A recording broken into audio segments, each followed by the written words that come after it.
আমরা আরেকটা রুমে গিয়ে প্রধান এবং উপপ্রধানের নির্বাচন হবে এবং ওই রুম থেকে এসে আপনাদের সামনে প্রধান বা উপপ্রধানকে নির্বাচন হয়েছে এটা ডিক্লেয়ার দেওয়া হবে।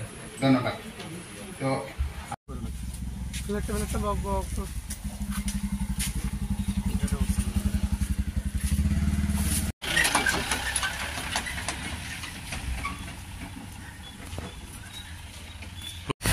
চইলাম কেন্দ্রে আমরা আড়ালিয়া গ্রাম পঞ্চায়েতে একটা বুথ টেকিং দিন ছিল আড়ালিয়া গ্রাম পঞ্চায়েতে, কিন্তু আমরা আজকে এখানে আয়া দেখলাম যে আমরা টিপ্রামথা চারজন যে মেম্বার তাদের জন্য বসার কোনো অ্যারেঞ্জমেন্ট নেই এবং যারা লিডার্সরা ভোট টেকিং যারা লিডার্সরা যারা আছেন তাদের লেগে কোনো অ্যারেঞ্জমেন্ট নেই।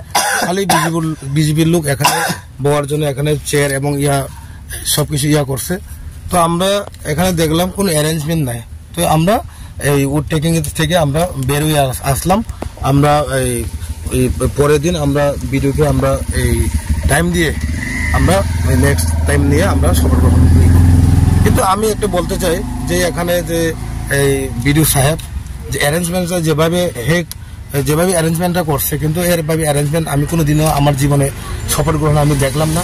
এই প্রথম 40 থেকে 50টা চেয়ার অ্যারেঞ্জ করছে। এর মধ্যে প্রায় তাদের প্রায় 70 থেকে 80 জন লোক তাদের, আমরা আছে প্রায় 50 থেকে 60 জন, কিন্তু আমাদের কোনো বসার জন্য এবং এই লিডার্স এবং যারা আগত তাদের কোনো বসার জন্য কোনো একটা ব্যবস্থা করা হয়নি। তাই আমরা ভোট টেকিং আজকে নিব না, আমরা এই 1-2 দিনের পরে বিডিওর সঙ্গে কথা বলে আমরা ডেট নিব।